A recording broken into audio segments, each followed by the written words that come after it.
friends, welcome to Ritz Creativity channel. Today I'm going to teach you this beautiful decoration piece which can be made for Christmas. This is a stockings which I've made using the waste material like cardboard and some jute and handmade paper, and also I've made some flowers.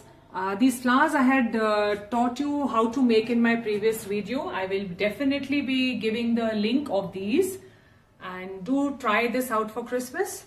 Few days are left, so do try it out. It looks amazing and it's very simple to make. And don't forget to like and subscribe to my channel.